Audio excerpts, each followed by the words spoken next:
Hey, real quick, I just wanted to show you guys. So I have the tails cut. Now I need to cut off the ends. That's the point that I told you about in an earlier video, where I did make a knife mark here, and that's because this piece is getting sawn out. So I'm going to switch. I do my dovetail sawing with a rip cut saw, as you're supposed to, and for this application I'm going to switch to a cross cut saw.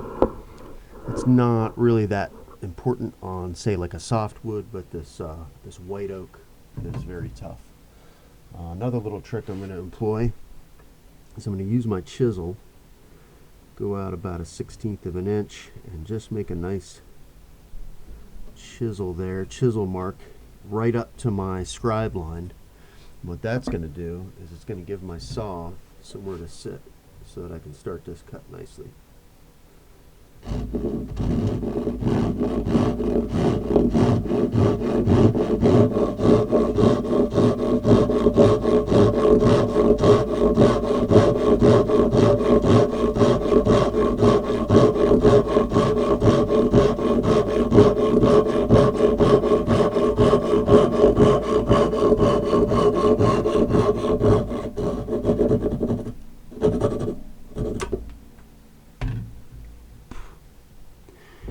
And now, if you guys can see that, that is right up to my scribe line. There might be a little tiny bit I got to clean up with a chisel, a little bit here, but that's going to save me a lot of time going forward. So I'm just going to keep going around and doing.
Hey, welcome back.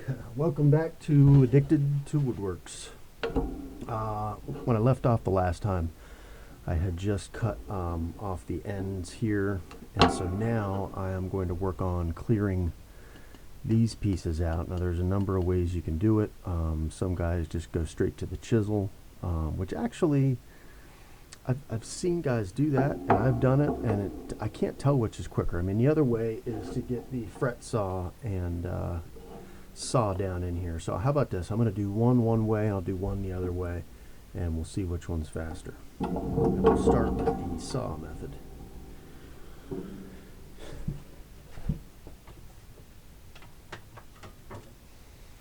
Okay, I'm just using a cheapo Stanley Fat Max fret saw with, I believe these are better blades. I think I got these at Woodcraft. I don't remember. Well, actually, I can tell you exactly what they are because I have the package. They are Olson Saw Company, whatever the heck that is. Inexpensive. Alright, so what I typically do is start not quite in a knife line, but over to one side or another.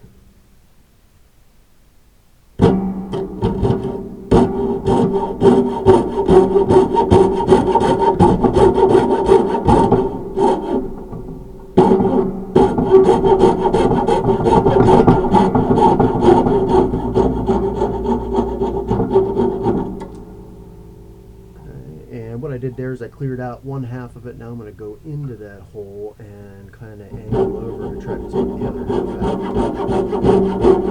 out.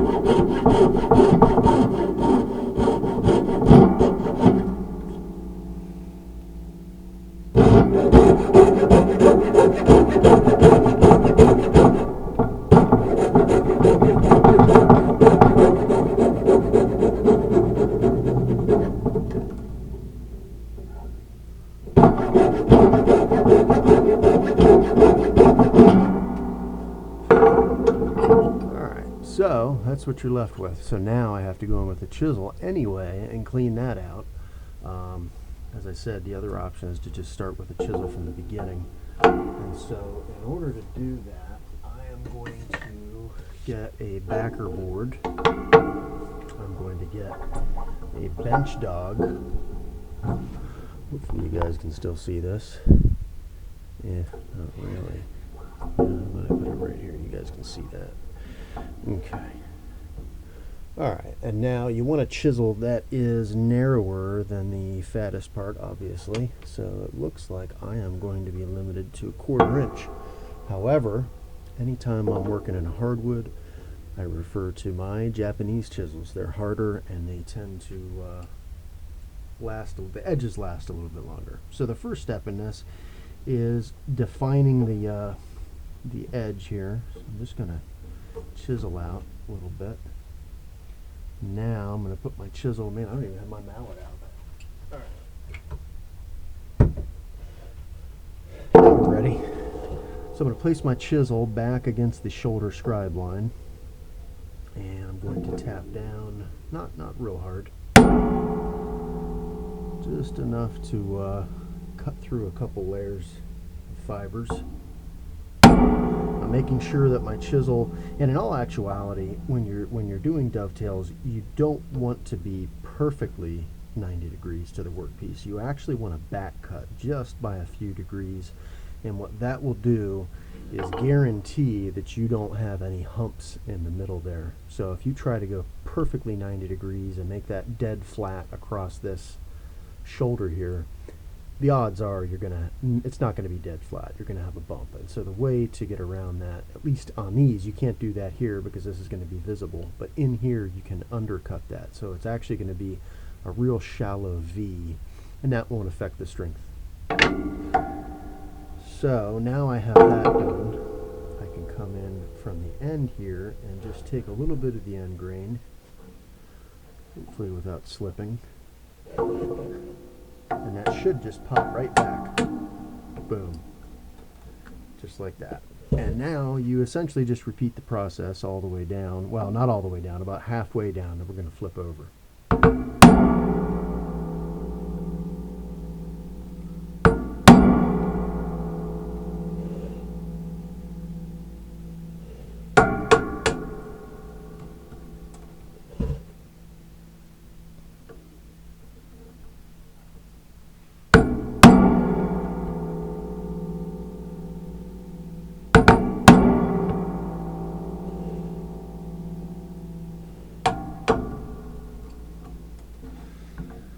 Alright, it's about halfway. So we're going to flip over, start on the other side, just like we did the first side. So I'm going to clear a little path for my chisel.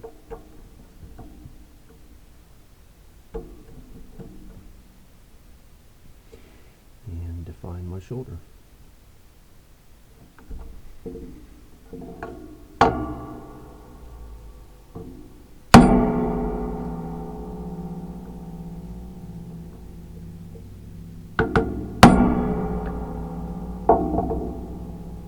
Now the reason you don't want to go haywire and really smack the heck out of it is because the way a chisel is shaped is wedge shaped.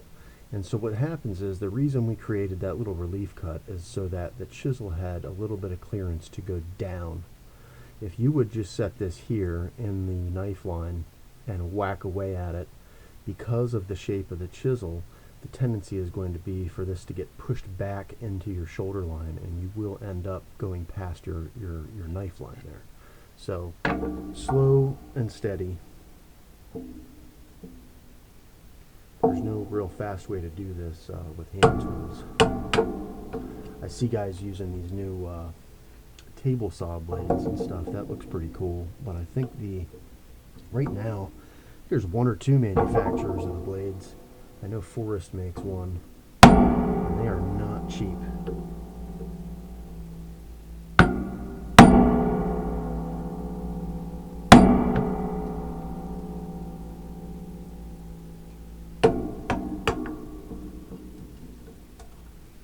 Alright, so I just have a little bit of a sliver left. At this point, it's safe enough for me to try to plow through there. any kind of breakout is going to happen inside the joint, so it's not really going to be a big deal if it happens. And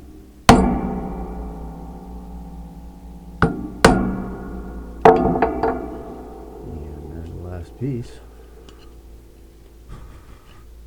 So I've got a little bit of cleanup to do here.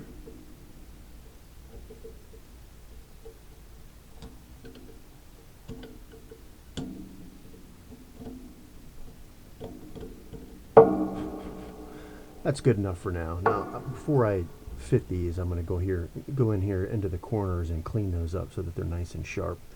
You can see a little bit of a piece where the saw kerf didn't touch down to the line there, and some fibers in that corner. You want to have those nice and clean before we go scribe, because we are going to scribe using this piece as kind of a template onto the other pieces, onto the pin boards. So that's one.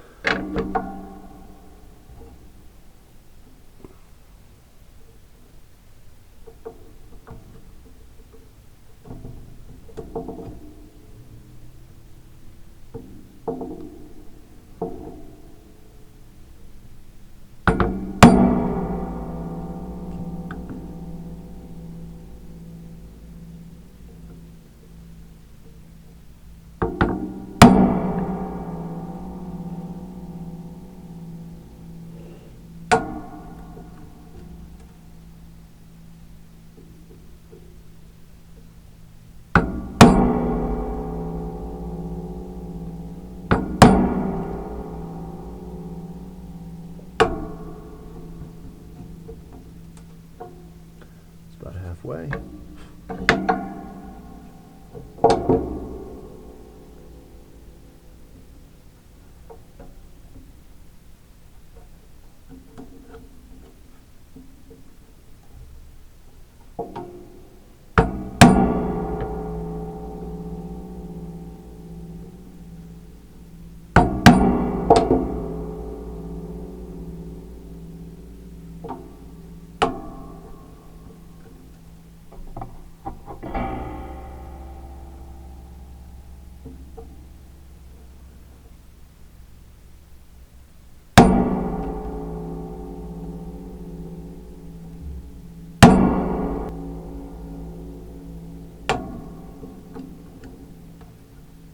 Okay, I'm going to break through.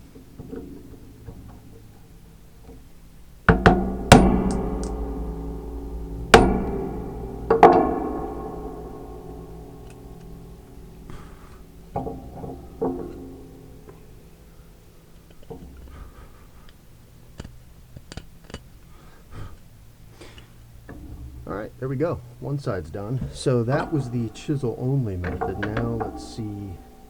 See, the thing that I don't like about this is here we're just popping out the pieces, and they tend to break pretty cleanly because we're severing the fibers first and then we're popping them out, using the end grain kind of to split that piece off, almost like how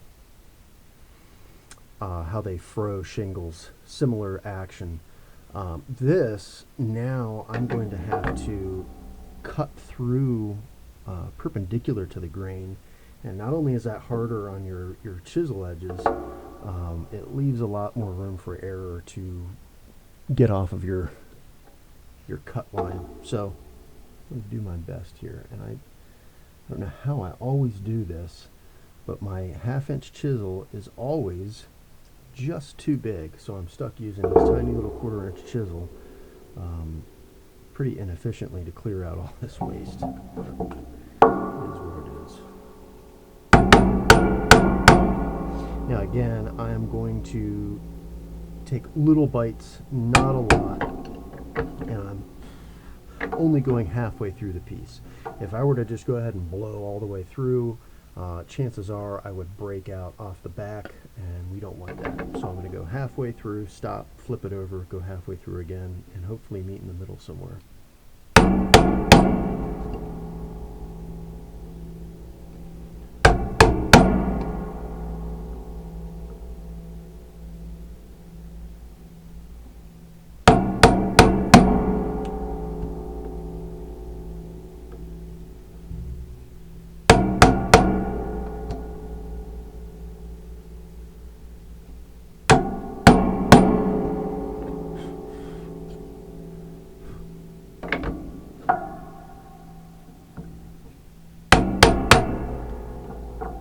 Now once you get to the second half, you're going to be breaking the pieces off completely, so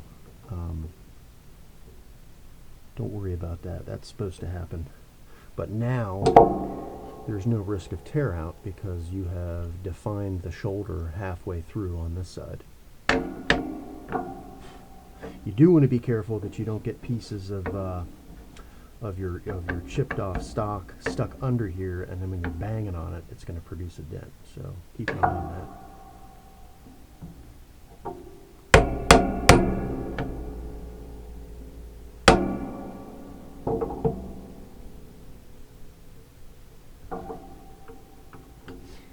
And in the event, like right here, hopefully you guys can see that, I have an area where my saw kerf did not go all the way to my knife line.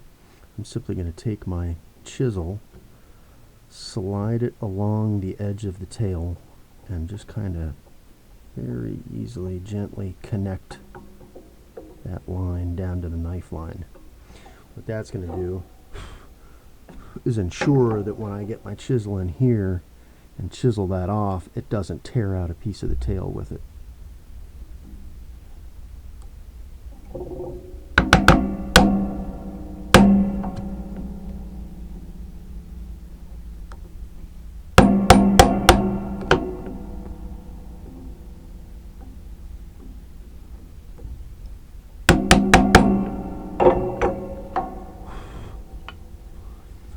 Okay.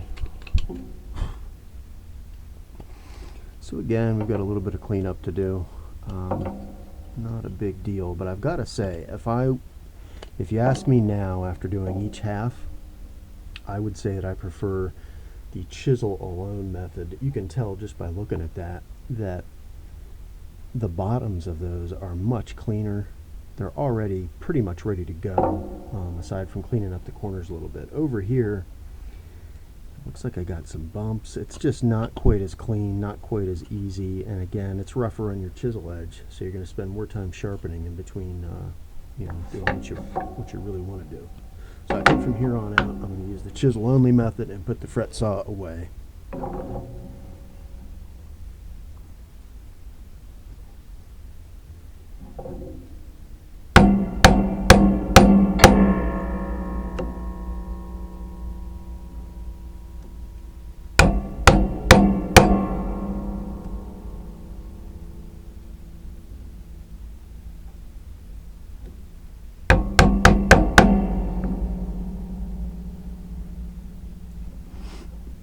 Now, as I said, you want to chew off as little as possible up to the knife line.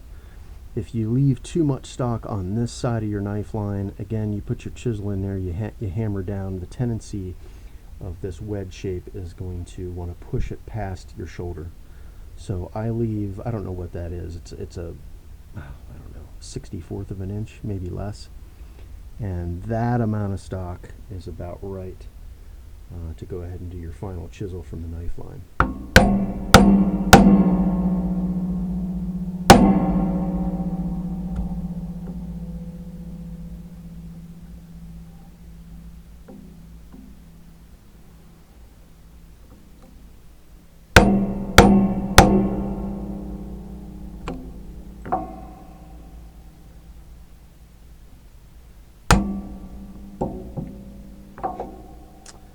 There's one half.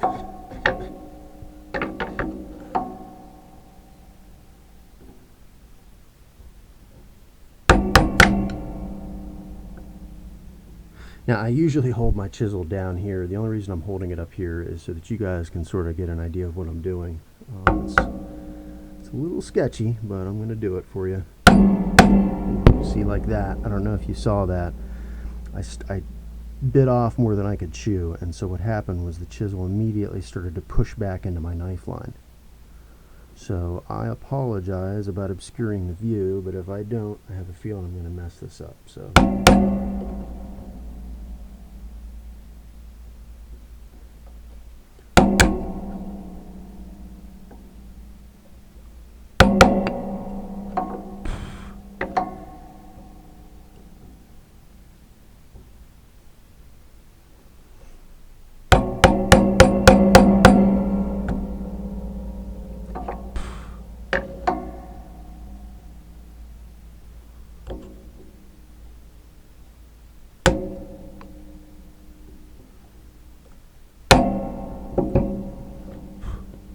Okay.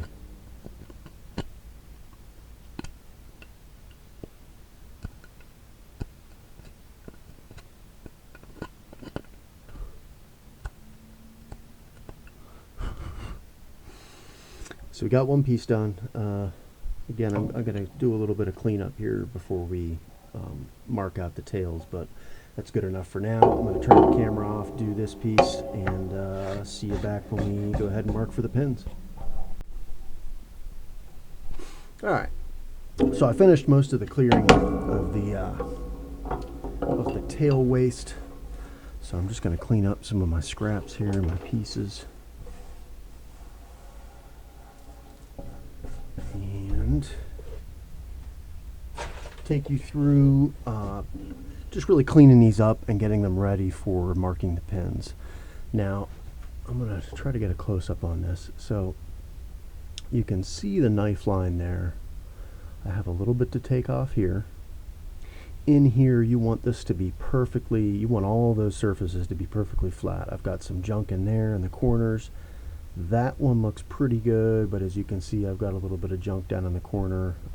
Typically we'll have junk in the corners, and that's really, if your saw blade does not actually touch the knife line, which it's hard to do that without going past it, so most people stop a little shy, you're going to have some cleanup work to do. It's no fun, at least I don't like it, but it's part of the process for hand-cut dovetails. So typically what I do to clean out the waste in here inside the tails, I will go ahead and chuck that up in my vise and get a 1/4-inch chisel. In fact, I might stick with the Japanese. And the trick here is these chisels are shaped like a dovetail. In fact, that's probably why they're called dovetail chisels. I don't know if you can see that, but it's not exactly a match. In fact, it's pretty darn close. But the point is, if your chisels are dovetail chisels and have slant edges, that will allow them to get tight into the corners. So I work from one side, clean up the corners. It's really where you got to focus, and that might entail coming in from the side of the board. It might entail coming down like this in some cases. Now my chisel there is too fat, so I'd have to use this chisel, and I basically would just shoot down like this, and you're basically just flattening the inside edge of this tail, and that's pretty much it. So you can see those are curled over. As long as I have run my chisel down to the knife line, I should be able to put that in a vise, and now I'm going to come in from this side and clear that waste out. Now, you don't want to clear the waste out all the way through. Again, if you get hung up on something right here, you'll end up blowing out something on the back side. So go halfway through, flip it over, and come in from the other side and just clear that junk out. That is a pretty clean corner. I think that's passable. So I'm just going to get to work going around and doing exactly that for each one of these tails. And this step is kind of important because the way I do dovetails is, and probably most of you do dovetails if you do them, you use the tail board first. You cut the tails first, and you use the tail board as the guide for marking out your pins. So if you could essentially call this a jig. If your jig is not right, then the resulting piece that you make from your jig is not going to be right.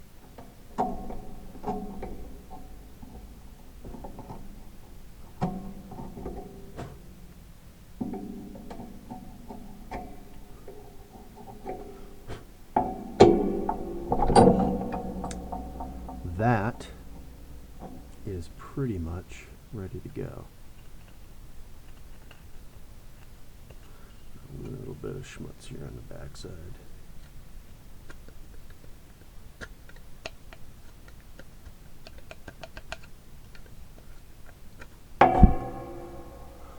There it is. Now I just have to take care of this little bit here, and how I do that, I orient it so that I'm looking at it like this, and the reason I do that is because I'm going to have to take a pretty wide chisel, something that covers the entire area. And the reason I do that, I'm limited to the 1/4 inch in here just because nothing else will fit, but out here I could use anything. And so if I try to use a 1/4 inch chisel to take this waste off, that's 1, 2, 3 passes, and the odds are you're gonna make a mistake. Not really a mistake, but it's less room for error if you use one chisel and just take that whole cut. So I'm gonna put it right in the knife line because that's a small enough amount of excess. And I should be able to put this right in the knife line. And now the reason I've oriented it this way is because I'm going to pay close attention. I'm looking at the chisel and making sure that it is perfectly plumb. It's 90 degrees to the surface of the workpiece.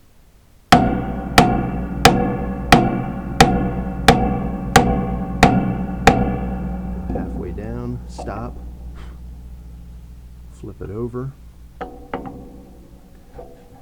turn my chisel around, put it back in the knife line, make sure it's perfectly 90. Move you guys back there. Boom. And that is the result. Now this has to be perfectly 90 degrees. And it is, but the reason I say that, we talked about back cutting in here. And that's because you're not going to be able to see from the side because this is an internal joint. You will be able to see the side of this piece once it gets joined up with the pins from the other side. So if you back cut that, you're going to have an ugly little divot here. It's going to be visible. So this has to be dead 90, dead flat.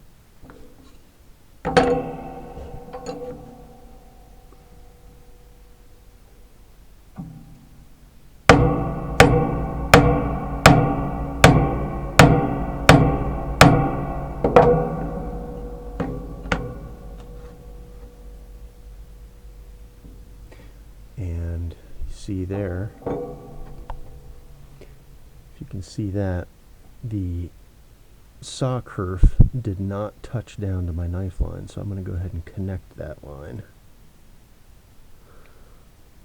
so that when I put my chisel in here, it doesn't tear out a fiber that's part of that tail.